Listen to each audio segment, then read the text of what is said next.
two things on the Sussman case. Number one, the judge severely limited what the prosecutors could introduce into evidence. So they severely limited the broader context of what the Clinton campaign was doing, pushing the Russia hoax and everything they were doing in the press, that this was part of a long concerted scheme. The judge kept almost all of that out, and it was a very circumscribed, narrow, factual, you said X, was X true, is how the prosecutor had to present it to the jury.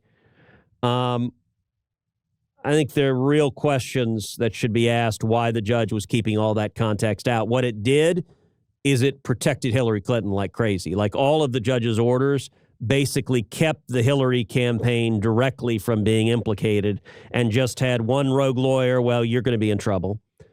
But then the jury, look, the jury is from the District of Columbia. District of Columbia votes, 90% plus Democrat.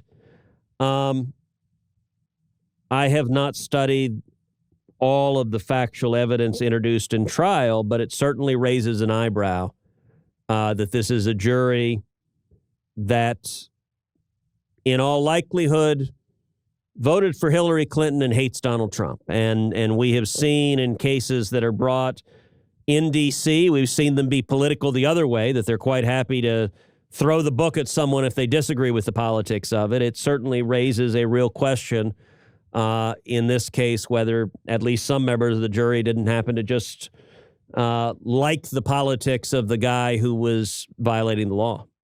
It just makes people think that there are two separate justice systems. That we hear ad nauseum about a guy who cracks a Coors Light in the Capitol Rotunda. He's the worst terrorist insurrectionist in the history of our country. Throw him in an isolated cell and throw away the key. Meanwhile, you've got a guy who, at the direction of the Democrat presidential nominee, is lying to the FBI about a matter of what could potentially be national security, and then trying to rig a presidential election, undermining the actual presidency, and the guy gets off the hook and the campaign gets off the hook, and you think, where's the justice? Well, and I'll tell you what is really worrisome is I'm concerned that Merrick Garland, the Attorney General, is going to use this verdict as an excuse to fire John Durham. Like they want to end this investigation.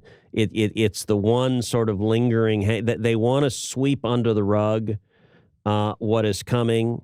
My next book that's coming out in September is called Justice Corrupted, how the left politicized our legal system. And then it talks at great length about how Barack Obama and now Joe Biden are using the legal system to target their political enemies. It talks about what you just said.